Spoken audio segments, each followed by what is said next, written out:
नमस्कार। देखिए, सालों तक जमीनी हकीकत को समझने के बाद एक बात बिल्कुल साफ हो जाती है।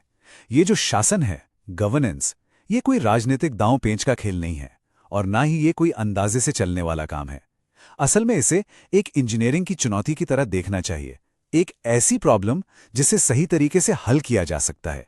इसके लिए क्या चाहिए? सही पैमाने, सही सिस्टम और सबसे जरूरी, लोगों की जरूरतों की एक गहरी, सच्ची समझ।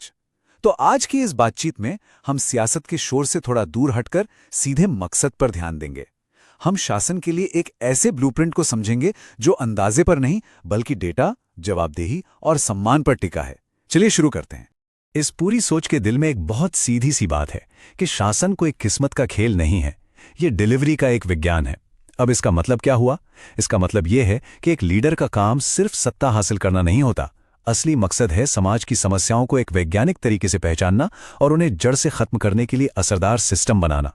अब सोचिए, जैसे ही हम शासन को एक विज्ञान की तरह देखने लगते हैं, हम भावनाओं और निजी राय की दुनिया से बाहर निकलकर सबूतों और नतीजों की दुनिया में आ जाते हैं। और ये बदलाव हर एक नागरिक की जिंदगी पर सीधा असर डालता है। हम अक्सर चुनाव को एक मंजिल मान लेते हैं। जीत का जश्न हुआ और लगा कि काम पूरा हो गया। लेकिन सच कहूं तो ये सोच ही गलत है।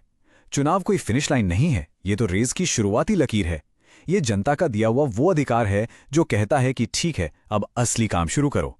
चुनाव असल में जमीन की सेहत को समझने का एक बहुत बड़ा मौका होता है। ये जानने का कि लोगों की उम्मीदें क्या हैं, उनकी तकलीफें क्या हैं, वो अपने लिए कैसा भविष्य चाहते हैं। इस जानकारी को, इस डेटा को गहराई से समझना ही सही मायनों में शासन करने का अधिकार हासिल करने की तरफ पहला कदम है। तो फिर असली काम शुरू कहां से होता है?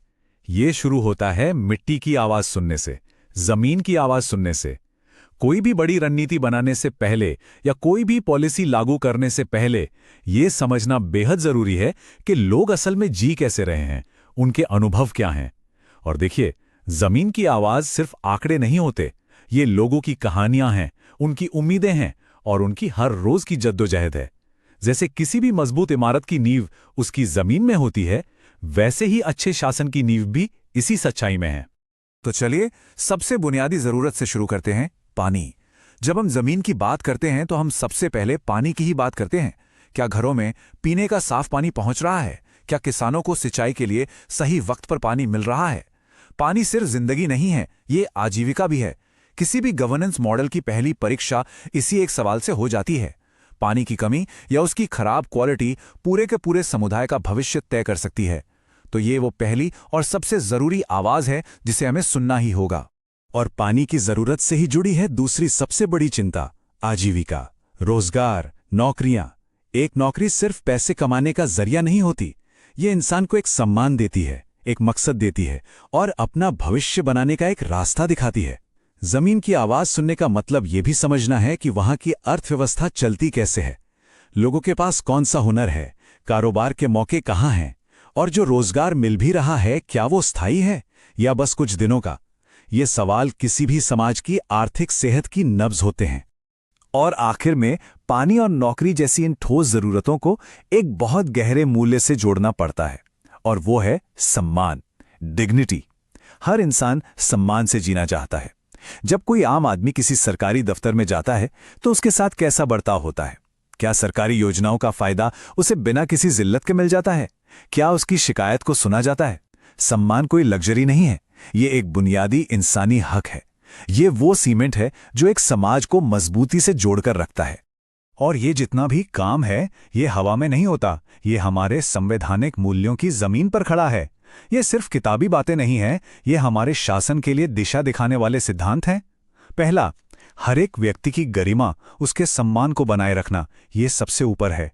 और दूसरा, ये भी उतना ही जरूरी है कि लोग बिना किसी डर के जानकारी और जिम्मेदारी के साथ अपनी बात रख सकें।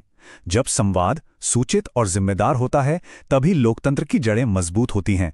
हमारा पूरा ढांचा इन बुनियादी सिद्धांतों के सम्मान पर ही बनना चाहिए। तो सवाल यह उठता है कि जमीन की इन लाखों आवाजों को, इन जटिल सच्चाइयों को हम साफ और एक्शन लेने लायक जानकारी में बदलें कैसे? यहीं पर एक सिस्टम की जरूरत पड़ती है। हमें शोर में से सिग्नल को पहचानना सीखना होगा, और हम ये काम 3 मुख्य संकेतों, 3 कोर सिग्नल्स को समझकर करते हैं। जरा सोचिए, आज की दुनिया में जहां हर तरफ से जानकारी, राय और गलत सूचनाओं की बाढ़ आई हुई है, एक लीडर सच्चाई तक पहुंचे तो पहुंचे कैसे? ये आज के नेतृत्व की सबसे बड़ी चुनौतियों में से एक है। और इसका जवाब अटकलें लगाना नहीं है। इसका जवाब है एक ऐसा मजबूत ढांचा बनाना जो हर तरह की राय को छानकर असली डेटा को सामने ले आए। ये अंदाजा लगाने का नहीं, नापने का विज्ञान है। आप इसे एक गवर्नेंस डैशबोर्ड की तरह समझ सकते हैं। जैसे गाड़ी का डैशबोर्ड बताता है कि इंजन कैसा चल रहा है, रफ्तार क्या है, तेल कितना है, वैसे ही ये डैशबोर्ड सिस्टम की सेहत बताता है। लाखों डेटा पॉइंट्स को समझने के बाद हम 3 सबसे जरूरी संकेतों पर ध्यान देते हैं। पहला है ग्रीवेंस वेलोसिटी, यानी शिकायत की रफ्तार। क्या लोगों की शिकायतें तेजी से बढ़ रही हैं? ये बताता है कि डिलीवरी सिस्टम में कहीं कोई बड़ी रुकावट है। दूसरा, लाइवलीहुड स्ट्रेस, यानी आजीविका का तनाव। क्या लोगों में आर्थिक असुरक्षा बनी हुई है? और तीसरा, सबसे अहम, ट्रस्ट डेफिसिट, यानी विश्वास का घाटा। क्या सरकार के वादों और जमीनी हकीकत के बीच की खाई बढ़ रही है? ये 3 संकेत हमें असली तस्वीर दिखाते हैं। देखिए, जब भी कुछ गलत होता है तो हमारी पहली प्रतिक्रिया क्या होती है? किसी पर इल्जाम लगा दो। यह आसान रास्ता है, लेकिन यह रास्ता कभी समाधान तक नहीं ले जाता। हमें किसी व्यक्ति को दोष देने की इस आदत से बाहर निकलकर समस्या की जड़ तक पहुंचना होगा। हमें परिणाम की, आउटकम की चीरफाड़ करनी होगी। हमें यह नहीं पूछना है कि यह व्यक्ति क्यों फेल हुआ। नहीं, हमें पूछना है यह सिस्टम क्यों फेल हुआ। यहां नाकामी को देखने के 2 बिल्कुल अलग नजरिए हैं। पारंपरिक राजनीति व्यक्तियों को दोष देती है, वो संकट आने पर जागती है और पूछती है किसकी गलती है। इसके ठीक उलट प्रणालीगत शासन यानी सिस्टमिक गवर्नेंस समस्या की जड़ का विश्लेषण करता है। वो पहले से समाधान डिजाइन करता है और पूछता है सिस्टम कहां कमजोर पड़ गया। ये एक बुनियादी बदलाव है, व्यक्ति केंद्रित राजनीति से सिस्टम केंद्रित इंजीनियरिंग की तरफ जाने का। और सिस्टम को समझने के लिए हम सिर्फ एक घटना को नहीं देखते, हम शासन के पूरे चक्र को समझने के लिए फोरेंसिक पैटर्न मेमोरी का इस्तेमाल करते हैं। इसका मतलब क्या है? इसका मतलब है इतिहास में जाकर बार बार दोहराए जाने वाले पैटर्न को पहचानना। ठीक वैसे ही जैसे एक डॉक्टर मरीज की पुरानी रिपोर्ट्स देखता है। क्या एक ही तरह की समस्या हर चुनाव के बाद लौटकर आती है?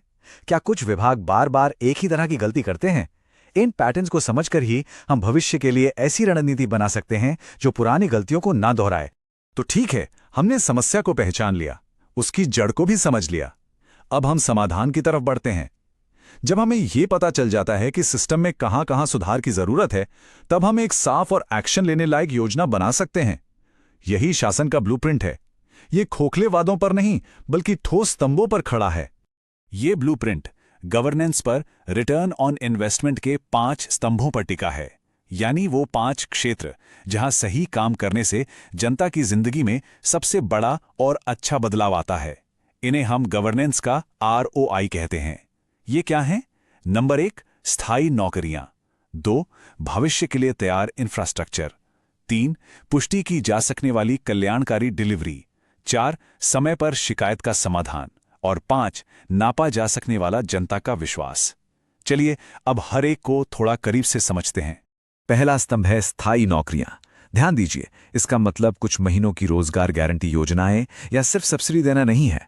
इसका असली मतलब है स्थानीय स्तर पर ऐसे आर्थिक अवसर बनाना जो वहां के लोगों के हुनर और उनकी उम्मीदों से मेल खाते हों। छोटे कारोबारों को सहारा देना, स्थानीय प्रतिभा को आगे बढ़ाना और ऐसे उद्योग खड़े करना जो लंबे समय तक उस इलाके को आर्थिक मजबूती दें। स्थायी नौकरियां ही तो परिवारों और समुदायों की नींव होती हैं। दूसरा स्तंभ, भविष्य के लिए तैयार इंफ्रास्ट्रक्चर।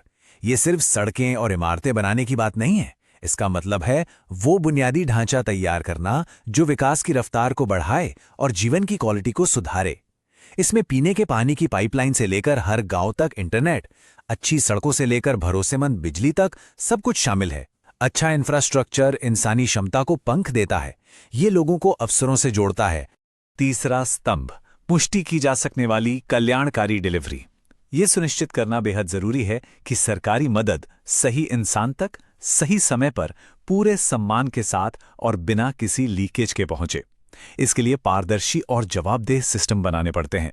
टेक्नोलॉजी इसमें हमारी बहुत मदद कर सकती है ताकि हर रुपया सही लाभार्थी के खाते में ही जाए। ये सिर्फ पैसे बचाने की बात नहीं है, ये लोगों के सम्मान की भी बात है।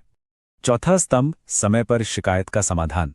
एक ऐसा सिस्टम बनाना जहां लोगों की शिकायतों को सिर्फ सुना ना जाए, बल्कि एक तय समय सीमा के अंदर एक सर्विस लेवल एग्रीमेंट SLA के तहत हल किया जाए। ये सरकार और जनता के बीच सम्मान का एक बुनियादी अनुबंध है।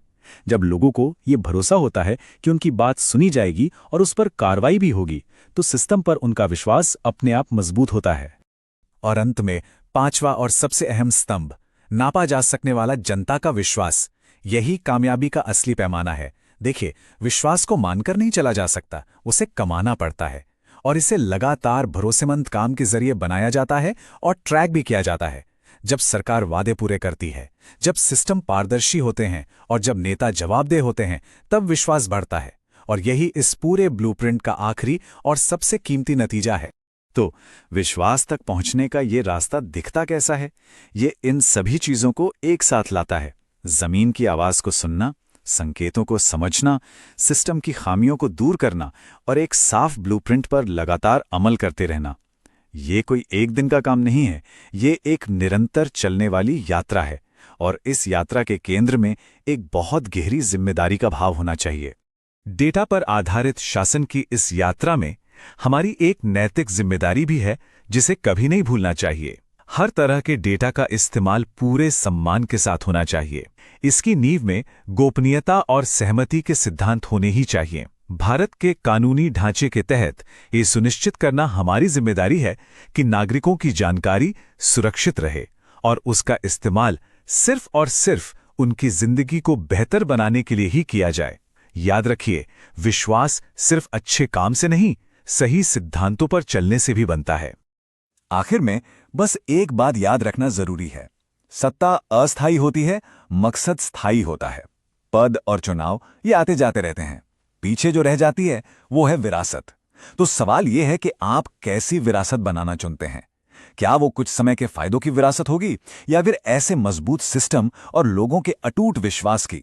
ये एक ऐसा सवाल है जो हर उस व्यक्ति को खुद से पूछना चाहिए जो नेतृत्व की भूमिका में कदम रखना चाहता है। इस उद्देश्य को हकीकत में बदलने के लिए एक व्यवस्थित दृष्टिकोण की आवश्यकता होती है। If you want to become a people-centric leader and uplift your constituency, get in touch with Blueprint Strategies AI at mgr@blueprintstrategies.ai or call 080-4204-1602. Purpose beyond politics.